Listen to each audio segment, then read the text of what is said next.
Okay, hello there.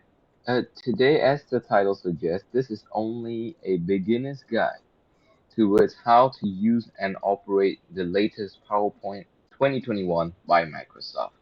So first things first, as you can see right over here, all you need to do is to go to the new page right over here. You can see. Now there are a bunch of templates, whether you want to go with a blank one right over here. Yeah, there you go. Now, say you don't want to go for blank one.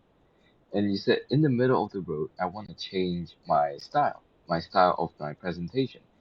All you need to do is go to design, and as you can see, there are a bunch of themes here. You can also choose themes from here. Right over here, there's a bunch of them, all sorts of it for all kind of purposes. Or you could browse for themes. This one is to browse for themes in your files. There is a function for you to browse themes using internet, but mine one for some reason won't want to work. Okay. For starters, for today's sake, for the example, I'll be picking this one. No, this one right over here. And besides picking the themes, you can also pick the colors.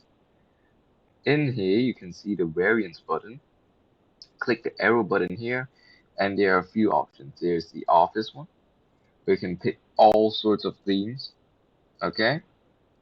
The font is for the font of the slide, you know, uh, Calibri, Cambria, all that good stuff. And there's also effects, as you can see right over here, effects of the slide, whether you want it 3D, popping up, or a glow edge right over here, as you can see. And of course, there's last but not least background styles. Uh, Background style is this one, of course, as you can see right over here. This is all you need to know about the design. I'll just change it back to white because I like it white. For colors, I think, ooh, I like this one. The Office 2007 2010 one. Okay. Now, since you have your design all sorted, now all you need to do, of course, is click the add title. Just click the box. You can select your fonts at the home page right over here, and just click the arrow button right down here. You can choose all sorts of fonts that you want, that you like. For the standard one, I always go for Times New Roman, and you can pick the size right away here. You can go up to 90, even 100 if you want. It's customizable. If you press the backspace button, you can type in how large of a size you want your font to be. For now, I want it to be 40, okay? I want it to be only 40, and here's your title for the example's sake. I'll say, let's just say I want to make a slide about global warming, okay? Since it's a hot topic right now. And click the add subtitle. For here, I'll usually use another font. It's up to you, up to personal taste. I'll just write my name right over here. Your name for the example's sake. Okay, this is the whole title thing, the whole title slide. To add a new slide, just go to Insert and click on the New Slide button. Here you can see there's a bunch of variations on slides. You can pick the title and content one, which let you have a specified text box for title, and the content box is for you to type in or to add images. There's section header. To content means that instead of two boxes, you have three. One's for the title, two separate boxes are for the content. There's comparison one, title only. For the blank one, you had to add your own text box. Content with caption, picture with caption, and a lot more right over here. And you can also duplicate selected slides. Let's say you want to duplicate this slide. Just click on this slide and press the button duplicate, and you get another one of these, right?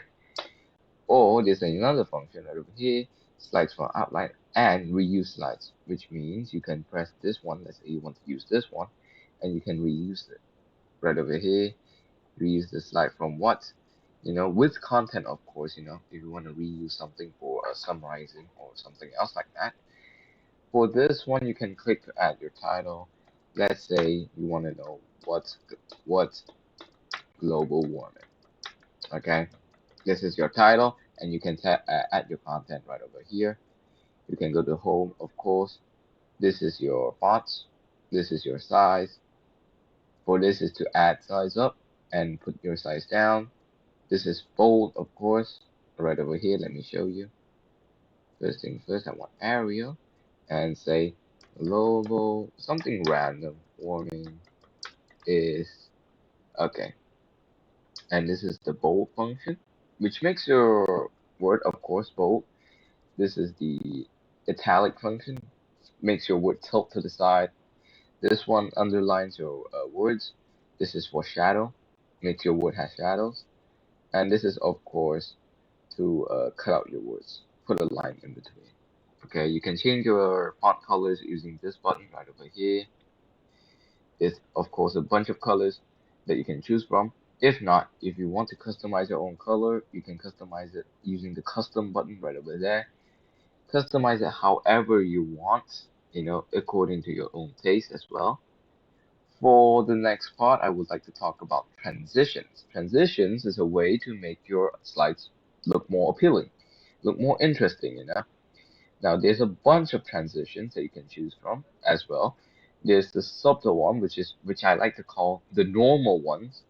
There's the exciting one, which has a bunch of weird transitions, and the dynamic content. Okay, you can explore one of these your own because if you press on it, as you can see right over here, after you press on split, it will have a preview for you. It means that you know what you're gonna get with each transition.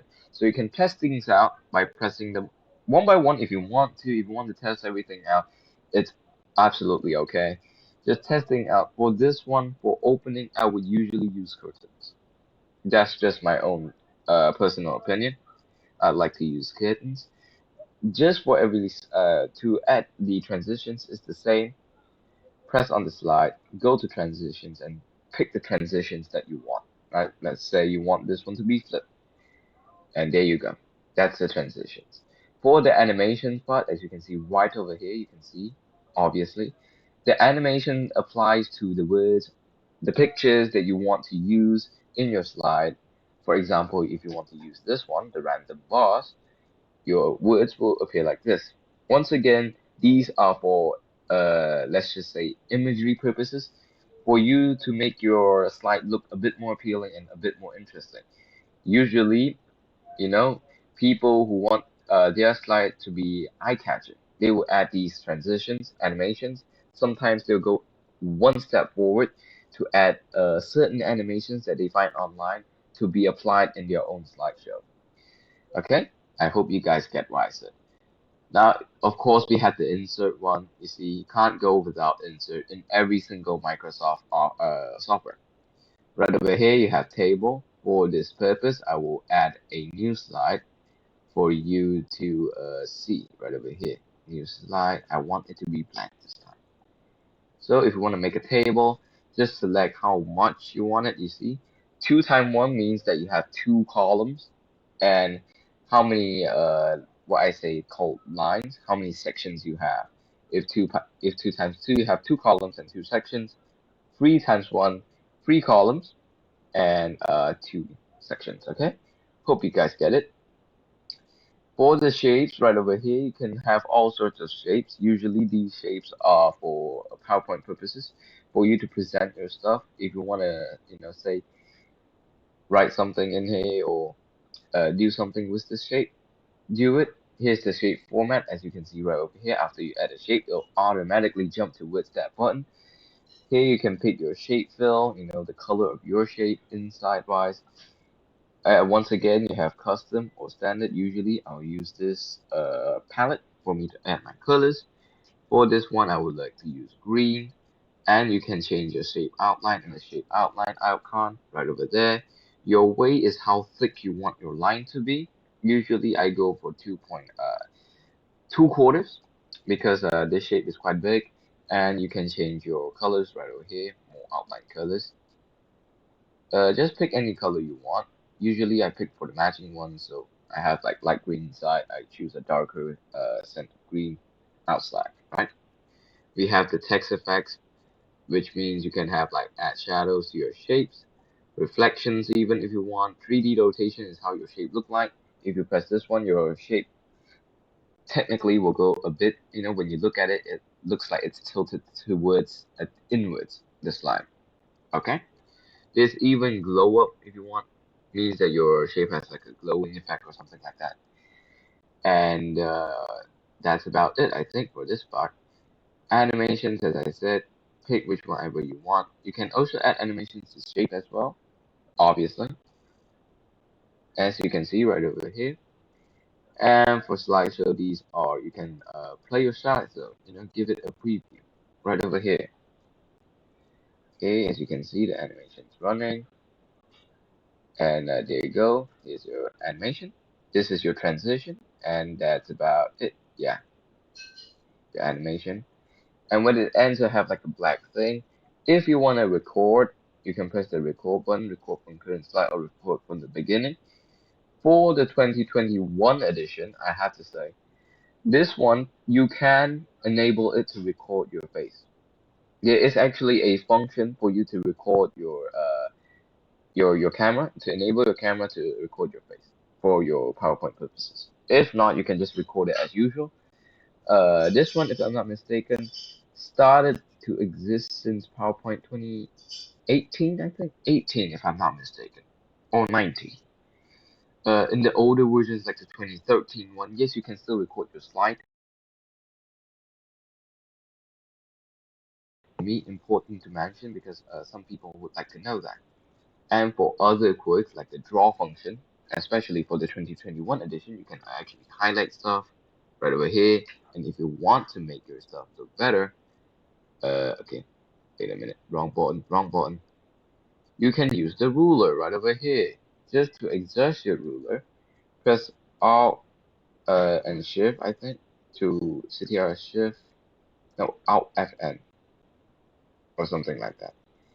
Never mind. I'll explain this in a later video because I think it's already like, yeah, it's already 12 minutes. This is too long already. I'll just take this away. So I hope you guys find this video interesting. For this current video, I was just mentioning about the functions, how things work. Hopefully, to the beginners out there, especially children who started to use PowerPoint, get what I'm saying, and hopefully this will be useful because PowerPoint is indeed, a very common tool you'll find in your classroom, a tool that you probably bring to your university years. Okay, so I think that's about it for now. Like for more.